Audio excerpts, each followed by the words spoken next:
This program is about unsolved mysteries. Whenever possible, the actual family members and police officials have participated in recreating the events. What you are about to see is not a news broadcast. In Spokane, Washington, a popular teenager, Russell Evans, intervened in a fight. A few hours later, he was found fatally injured on a lonely road. Was it hit and run or murder? For over a century, fortune hunters have searched in vain for the legendary Lost Adams diggings, a secret mine in Arizona where, according to legend, a vast motherlode of gold awaits some lucky prospector. In 1976, State Department official Bradley Bishop disappeared from his home outside Washington, D.C. Tragically, the next day, the bodies of his wife, his mother, and his 3 young sons were found in a North Carolina coastal park. Brad Bishop is wanted for murder. For every mystery, there is someone, somewhere, who knows the truth. Perhaps that someone is watching. Perhaps it's you. Join me.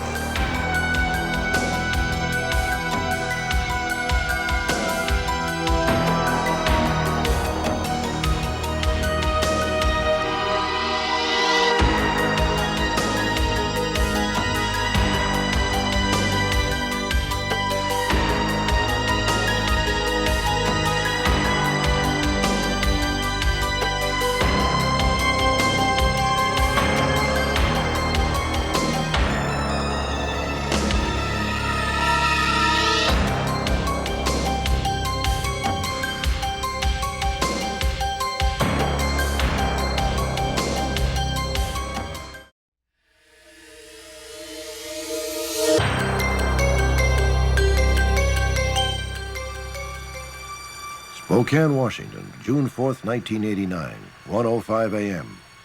2 friends on their way home were startled when their headlights flashed on a body stretched out on the road. 13-year-old Russell Evans had apparently been struck by a car. He was barely alive. Call 911. Brian, help me! I kept trying to calm him down because he kept trying to move. And he squeezed my hand a couple times. Not very hard, but just because he hurt. And then he quit talking to me. Okay, your IV is established. Blood pressure's 90/50. Russell was admitted to Sacred Heart Hospital at 1:30 a.m. As his parents stood by, doctors struggled through the night to stabilize his condition. When I got there, I just wanted to see him, and so I went right to the trauma room. And he was unconscious. Probably be best for you and him both if you went out to the waiting room for now. I promise we'll keep you posted, okay? All right. I have an X-ray on him. Okay, let's get the CT tech in here. I just knew he wasn't gonna make it. 87. Okay, and the mask suit legs are up, is that right? At 9:10 a.m., Russell Evans died. You know, I'm really grateful that I had those 8 hours, because even though he didn't talk to me, I knew knew I was there. And that was really important to me. What makes the Evans family's grief even more painful is that to this day they have no idea who was responsible for their son's death or why he was killed. The Spokane police have always maintained that Russell died as a result of a random hit-and-run accident. But a number of unanswered questions point to a more sinister scenario. Russell's parents are convinced that their son was murdered. Russell Evans was an active and popular 8th grader at Libby Middle School in Spokane. By the age of 13, he was already 6 feet 3 inches tall.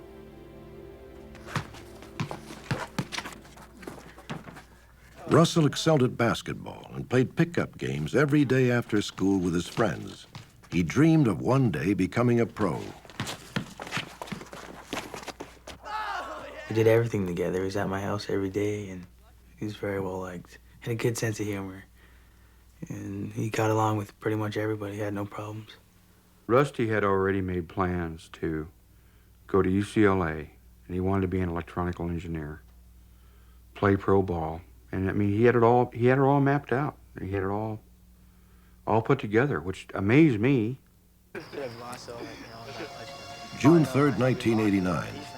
In the hours before Russell died, he was with Aaron and other friends hanging out at a local park. It was a typical summer evening until they were approached by two other teenagers. An argument ensued over Aaron's girlfriend. Hey, man, come here real quick. And what's your name? Aaron. Are you supposed to be going there? Let me tell you something, man. Hey, you guys better just take off before there's some real trouble. And you don't even know what trouble is. Oh, really? Yeah, he said you better watch out because they get some of my homeboys on you. But I didn't really think much of it, you know. So I just turned around and we left, and he got in his car with his friend and took off. After leaving the park, Russell spent the remainder of the evening at a friend's house. Then he called his father to say that he was heading for home. Around midnight, he ran into another friend, SEYD MATTESON. Hey, Russ. Hey, how's it going? Pretty good. Yeah. What have you been up to tonight? Oh, we were at the park and two guys came up to Aaron and started hassling him. Really? Yeah. Did you know who they were? No, we had him outnumbered though. They took He off. told me that one of his friends almost had gotten in a fight that night, and he was all psyched up about it and telling me how if it would have happened, he would have been one to jump in and he would fight, you know. I gotta get home. Yeah, so do I. Okay, man. See you later.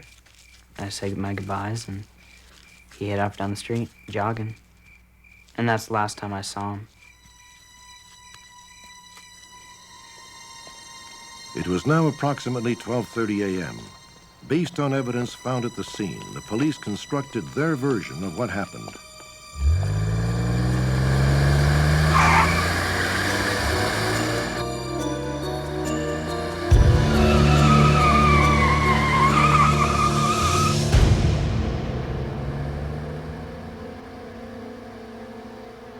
On the impact with the vehicle, he was separated from his shoes, the shoelaces, and other debris. He finally came to rest about 75 feet from where we think he was struck. From the bruises present on Russell and the other injuries, I think the most prominent possibility here is that we're dealing with a motor vehicle accident, that Russell was struck in the back by a bumper and an ornament. Dr. Lindholm's report determined that Russell's injuries were consistent with a hit-and-run accident. We looked at him after he died, and I thought he'd been in a fight. Later on, when the police started talking about hit and run, his mom and I just couldn't buy that. I mean, the injuries weren't there. Russell was found next to the median strip on Thor Avenue, 2 blocks from his home. His shoes and shoelaces were downhill 86 feet away. 3 separate pools of blood were found as far as 50 feet from where Russell lay. John and Sue Evans obtained copies of the official police report. It contained photos of the pools of blood, the shoes and shoelaces. Oddly, the shoelaces had somehow become separated from the shoes. The police report failed to pinpoint the spot where Russell was found. Well, Sandy, we want to thank you for coming down. I know it's really hard. The Evans returned to the scene of the accident with Sandy Ferris, the woman who had found Russell. Where do you remember the shoes being? Oh, a question of mine at the crime scene is when I saw those pools of blood over a 35-foot area. In my mind, if somebody was flying through the air after being hit by a vehicle, I don't see how you could leave that much blood. You see that, huh? In one of the crime scene photos, where it shows a shoelace scraped off or broken away from the shoe, there is blood on the shoelace. Now tell me, how do you get blood on the shoelace if you're struck and driven out of your shoes and thrown 50 feet down the hill?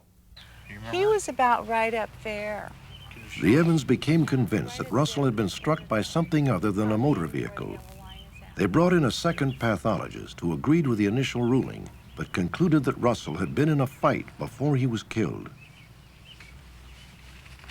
He's right about This up in pathologist came back with the findings that Russell had been in a physical altercation prior to his death. If a body flies through the air, when that body hits the pavement, there would be some massive scraping. Russell did not have this. Well, this isn't making a lot of sense, I'll tell you. If you're hit by a bumper, then the bruise is going to be fairly symmetrical and even. The bruising along his back is not even. It's demarcated, showing an irregular pattern, rather than coming from one object We believe it came from repeated blows, probably from a baseball bat or a 2x4. Russell's parents came up with their own version of what happened that night.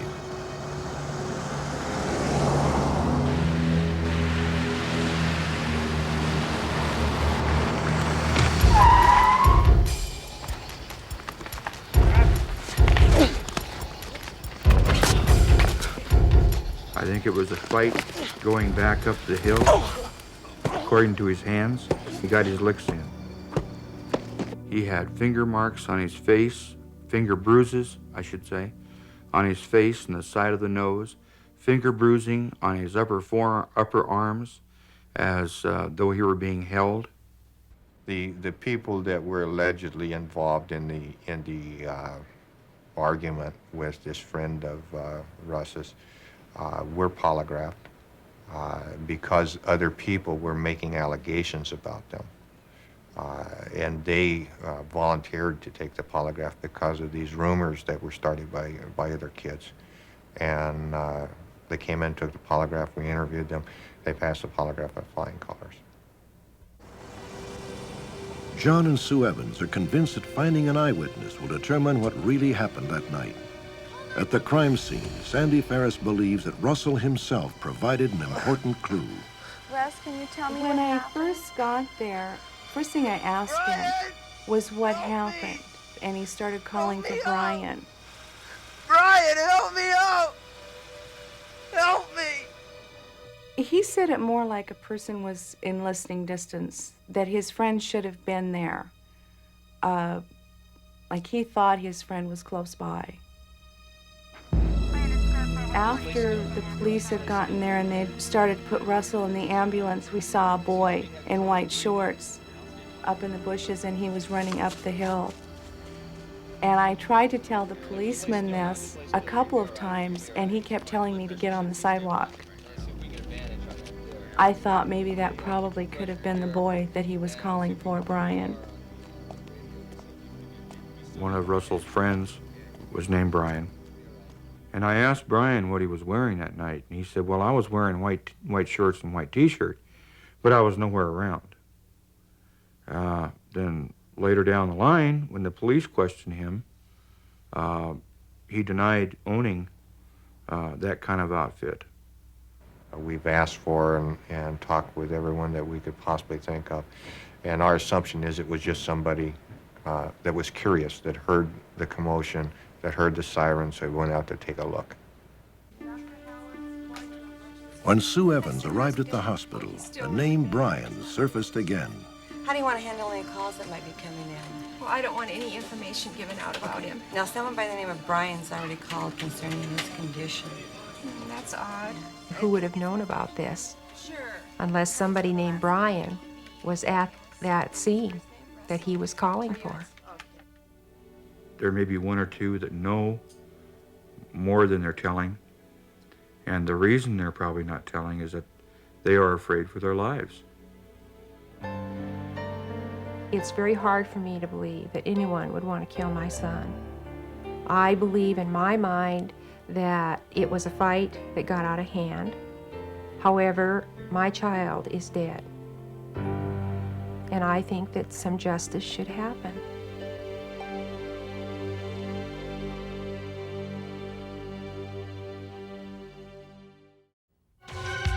Next, the poignant reunion of a family who had not seen each other for 17 years.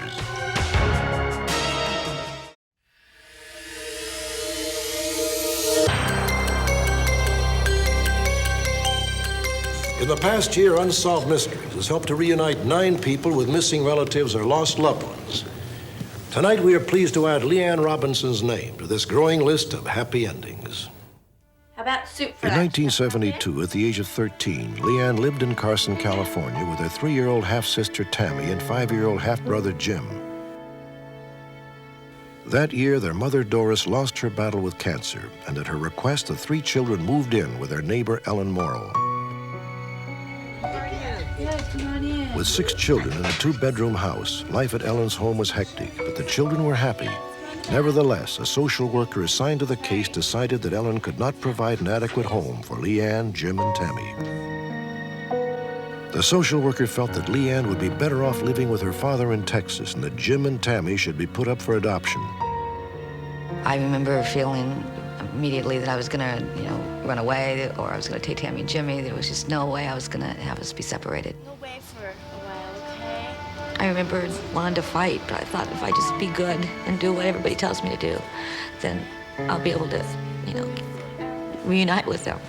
I love you both. A few months later, Jim and Tammy were adopted by a young couple chosen by the Department of Social Services. Leanne never saw or heard from her brother or sister again and has spent the last 17 years trying to find them.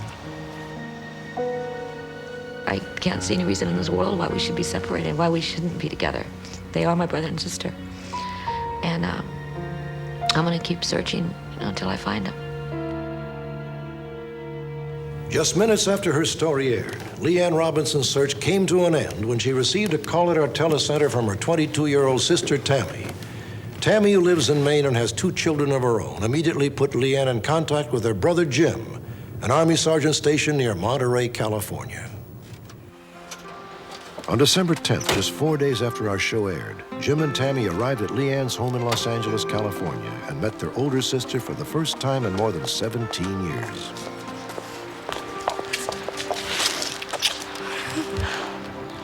Oh, I can't even tell you. I just had a really good feeling that somebody was gonna call in, either they were or somebody that knew them. And today when I first saw them, I felt so close to them. It felt like the 17 years just came together, and then it was just a few days ago that we last saw each other.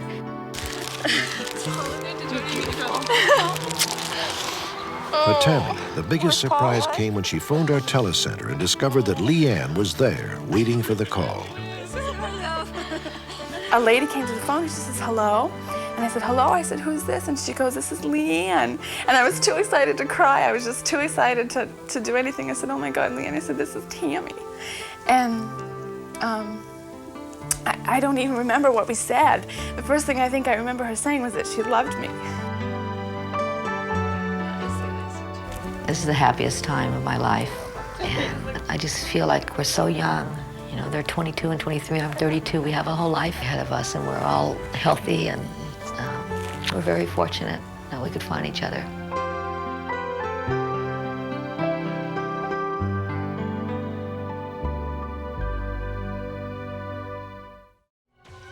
Next, the disturbing story of a government official suspected of murdering his entire family.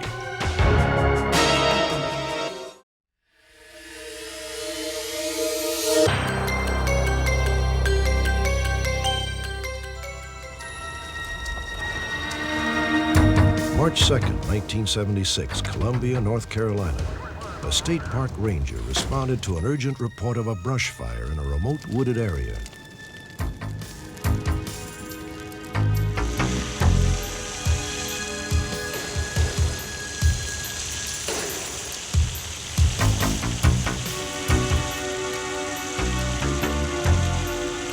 As the ranger brought the fire under control, he found the disturbing calling cards of an arsonist.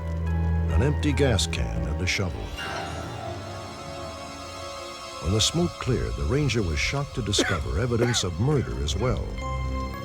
In a shallow grave, he found the remains of 5 partially charred bodies, 3 young boys and 2 women. A thorough investigation of this shocking crime turned up few clues. 2 articles of the victim's clothing bore the labels of expensive department stores in Bethesda, Maryland, a suburb of Washington, D.C. The shovel came from a hardware store in the same area. The Bethesda police had no missing persons report they could link to the bodies until 6 days later. Safety Unit 12. Unit 12, base, go ahead. Pursuit to 4316 Rolling March the 8th, 1976. I received a radio call to investigate the absence of 5 persons from a residence in Bethesda. Unit 12, direct, we're proceeding. The call had come from a neighbor of William Bradford Bishop, a respected economist with the State Department.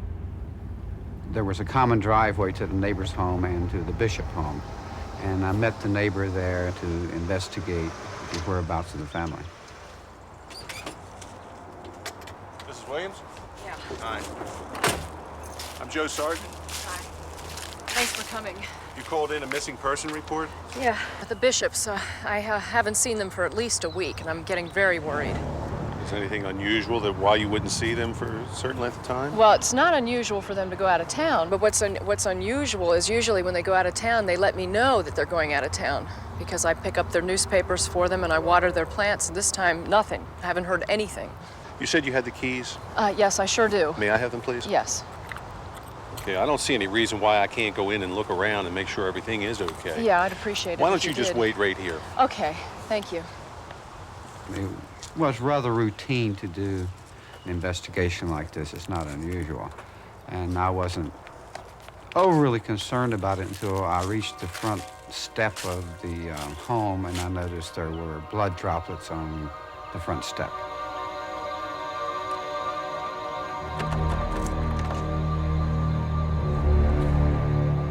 Upon opening the front door, I saw blood droplets leading from the doorway through the foyer and to a set of stairs that led to the upper bedroom level of the home. And going to the stairs, I observed blood splatterings on the wall and in the one bedroom that I could see into without going any farther into the scene. Almost the entire ceiling and wall was completely splattered with blood. Hardly a place you could put your hand there wasn't blood splatterings. I had been a police officer for approximately 12 years, and this was the worst scene that I've ever observed. Authorities were finally able to identify the 5 bodies found the week before in North Carolina. The victims were Brad Bishop's wife, Annette, his 3 sons, and his mother. There was no sign of Brad Bishop. The Bishops, who had seemed to be such a perfect family, had been ripped apart by unfathomable violence. Brad Bishop grew up in Pasadena, California. In 1959, he graduated from Yale University. Within a few months, Brad married Annette Weiss, his high school sweetheart. By the mid-1970s, Brad and Annette had 3 sons, and Brad was the State Department's Director of Commercial Practices and Trade. To most of his co-workers, Brad Bishop seemed to be on the fast track to a high-level State Department job. But at least one co-worker saw a different side of Brad Bishop. Brad Bishop had extensive experience overseas. He liked the international scene from the time he was in the Army in Italy. Brad's career was very much on track, although he was exceedingly despondent about not getting a promotion. Brad Bishop and Roy Harrell ran into one another just outside the State Department on the day the annual promotion list had come out. Oh, you haven't seen you for a while. I've been kind of busy, Roy. What's the matter? I didn't make the promotion list again. Neither did I. Yeah, well, I'm more qualified than you are. Brad, I think that's a subjective... He readily apologized. He said, I think I'm getting the flu. I don't feel well at all, and that's the reason I'm leaving work now. And look, and when you come back, we'll have lunch sometime next week and talk about it, okay? Okay. Let's get a taxi. So I helped him hail a taxi, and I watched him drive out. The next day, Brad Bishop's family would be found dead in North Carolina. Bishop himself would drop from sight. Take care. See you Monday. March 18th, almost 3 weeks after the murders, a ranger at the Great Smoky Mountains National Park in Tennessee discovered an abandoned station wagon. In the back, he found what appeared to be dried blood. The car was registered to William Bradford Bishop. Bishop now became the primary suspect in the slaying of his own family. The courts will have to determine whether Brad Bishop is guilty of killing his family. But there was enough evidence in March of 1976 for a warrant to be issued for his arrest for homicide based on the fact that there appeared to be premeditation in connection with the events that occurred on March 1st. The FBI believes they had pieced together Bishop's activities leading up to the murders. On the day he left the State Department, Bishop withdrew several $100s from his bank account and apparently went to a local hardware store.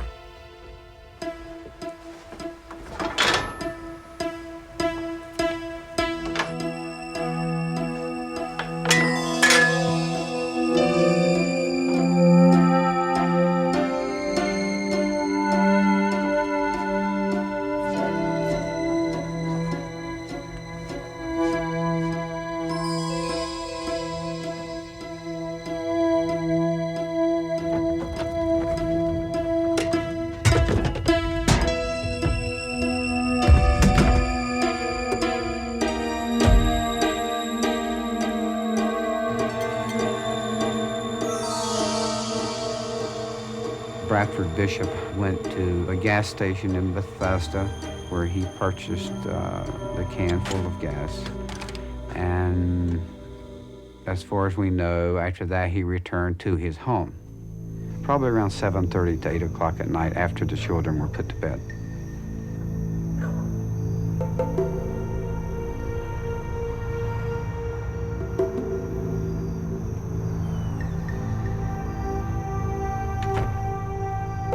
Our investigation shows that Mrs. Bishop was probably killed first. She was found beside a book which she may have been reading at the time that she was killed. The children were probably killed next, followed by Bishop's mother. They were all killed with a blunt instrument, and none of the victims had an opportunity to defend themselves. According to the FBI, Bishop loaded the 5 bodies into the family station wagon and left Bethesda, Maryland. He headed 200 miles south to the sparsely populated countryside near Columbia, North Carolina.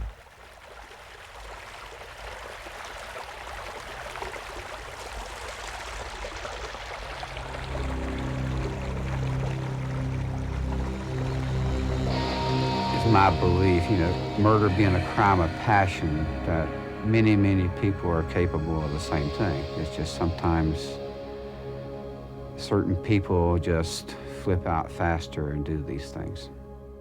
Brad Bishop felt from the time I knew him that there was something lacking in himself. This feeling was nourished constantly by both his mother and, to some degree, his wife, who constantly told him he was inadequate and washed up and wasn't going anywhere in his career.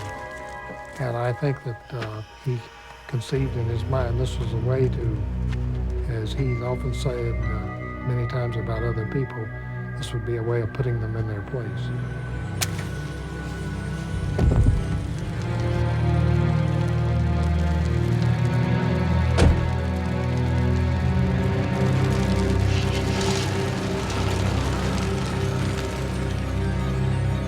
The FBI believes that Bishop, after buying a pair of tennis shoes near the site of the fire, drove 400 miles to the Great Smoky Mountains in Tennessee, where his station wagon was found abandoned.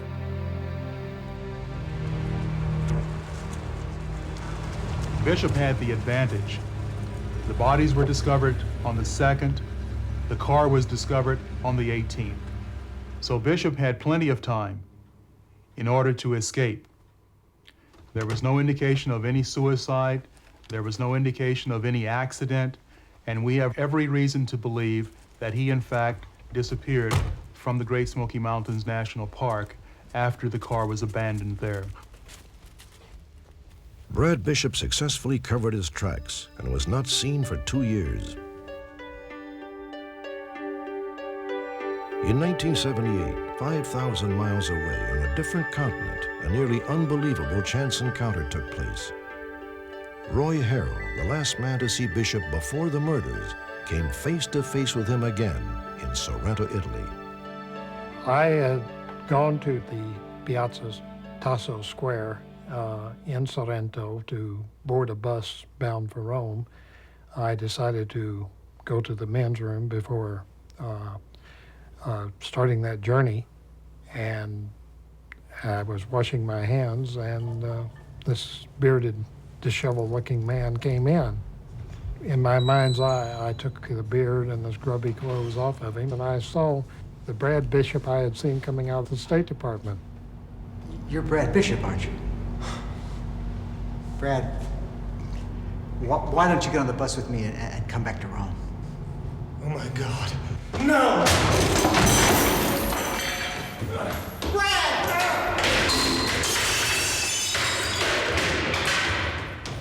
Brad, come back! Come back! I followed him and watched him disappear down the cliffs going toward the boat landing where boats go to Capri. Did Brad Bishop brutally murder his own family? If he did, we can only speculate about what could have possibly caused him to commit such an unspeakable crime. Unless Brad Bishop is found, the truth will remain unknown.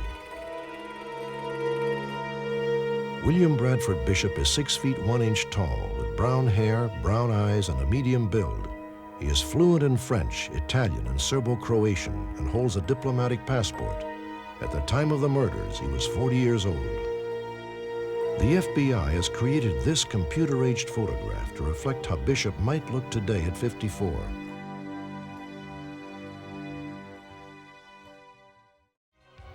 When we return, the legend of an Indian massacre and a fortune in gold still waiting to be found in the Arizona desert.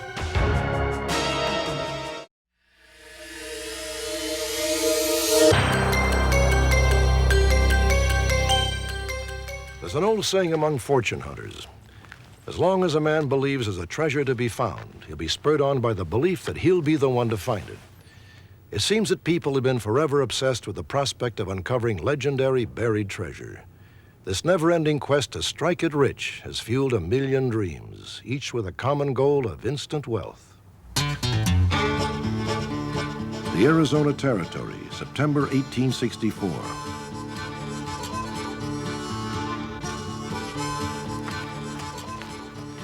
Troopers from Fort Apache find 2 prospectors wandering in the desert. By the time they reach the fort, the men are barely alive. We gotta go back. We gotta go back. One of the prospectors, known only as Adams, tells the Army surgeon a remarkable tale. You don't understand. There's mountains of gold up there. There's a river full of gold up there. There's gold up there the size of acorns. About 2 weeks ago, me and my men rode up the Gila River, up into the mountains, was looking for a zigzag canyon, a canyon that was supposed to be full of gold.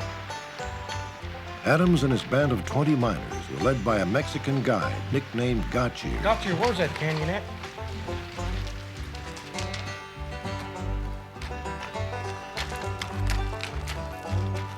Gotcha had promised to take Adams to the gold in return for 2 horses, a saddle, 2 $50 gold pieces, and a red silk bandana. He even said the miners could shoot him if he couldn't find the gold. This canyon don't go nowhere. If you've been lying to me, you're gonna pay for it. Eventually, they reached what appeared to be a dead end. But Gotcha led the party through a hidden portal into a narrow zigzag canyon. I think Gotcha played the major role in getting them to the site. And the reason he was able to do this was the fact that he was raised by the Apaches, and he knew the area, and he was familiar with the fact that gold was important to the white man, not so important to the Apache. Inside the canyon, the men found a stream fed by a 20-foot-high waterfall. The stream was brimming with what they had come for. Go! Go!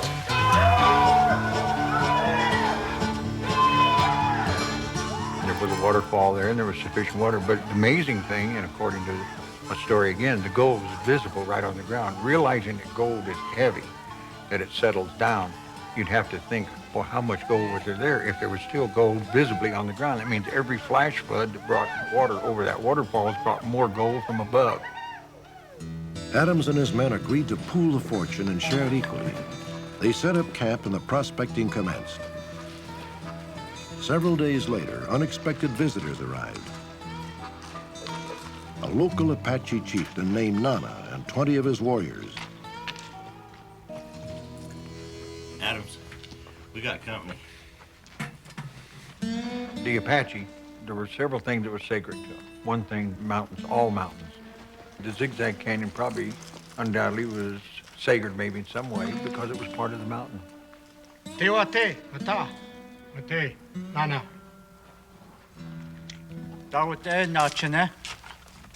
The Apaches believed that gold was the tears of the sun. Nobody touched the tears of the sun because the sun was the almighty thing to most Indian cultures.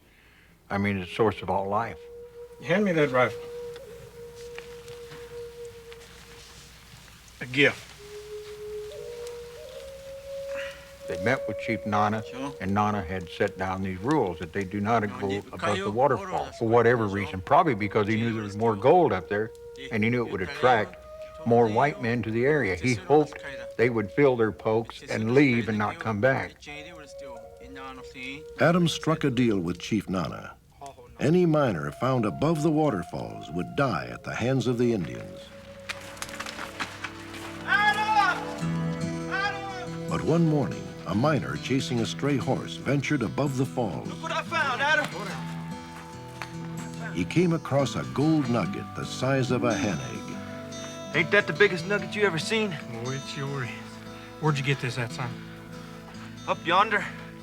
Above the falls? You went above the falls? Adams, he didn't mean no harm.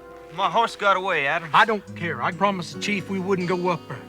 You're gonna get us all killed. You understand me? Take this and get back to work. No, you keep it. Get out of here, go on. All of y'all, go on, The get out of here. discovery fueled gold fever in the camp. Unbeknownst to Adams, the other miners began accumulating gold from both above and below the falls. Some of the gold was stored in a coffee pot hidden beneath the flagstone of the camp fireplace. According to legend, the miners amassed as much as 300 pounds of gold, worth nearly $1.5 million.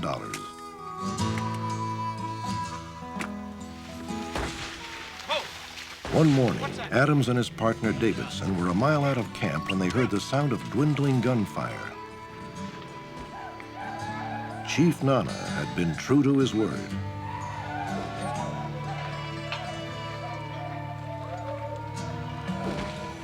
From a lookout above camp, Adams and Davidson stared down helplessly. I can take this one right here. No, it ain't gonna do us no good now. Just wait till things settle down, then we'll head on up the canyon. Get out of here.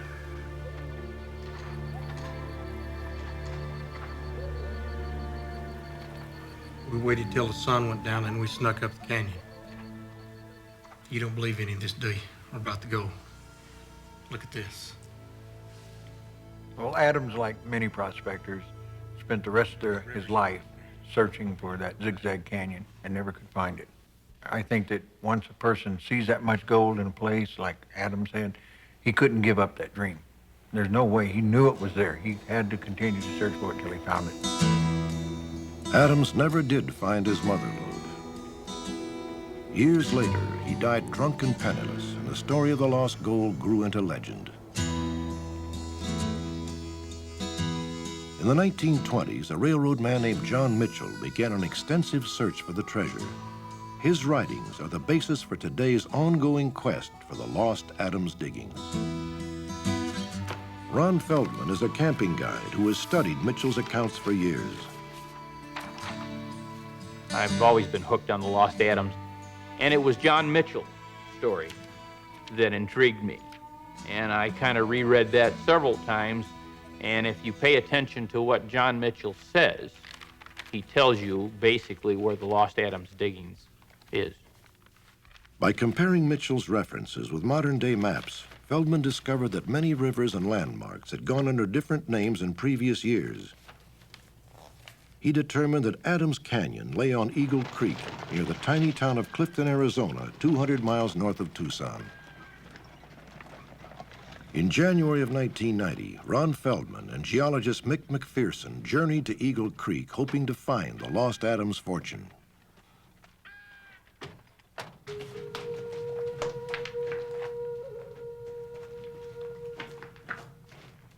When Ron and I walked into the canyon and discovered the little hidden portal that led into a zigzag canyon, my feeling immediately was that this was the spot.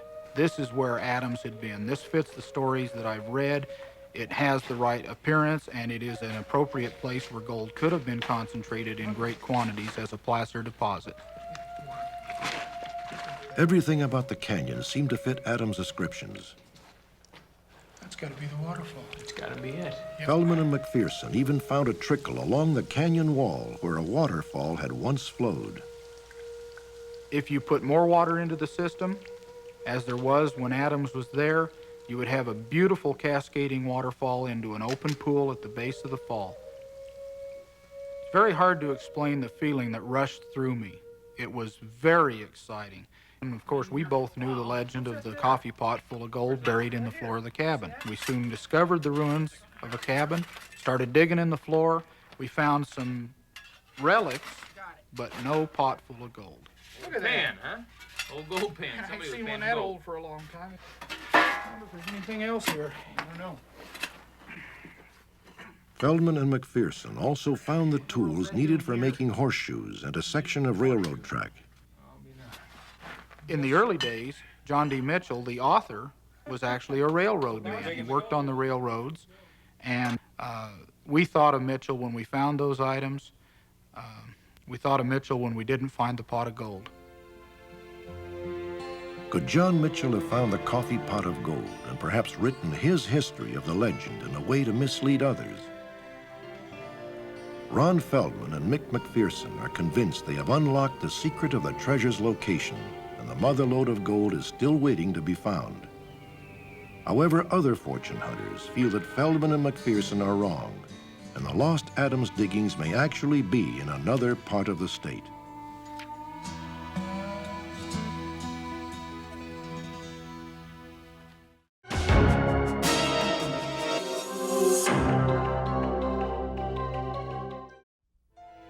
On our next Unsolved Mysteries, the many faces of Patrick Michael Mitchell, ladies' man, gourmet cook, notorious bank robber.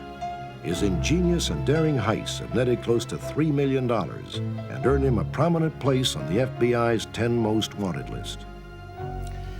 Join me next time. Perhaps you hold the key. Perhaps you can help solve a mystery.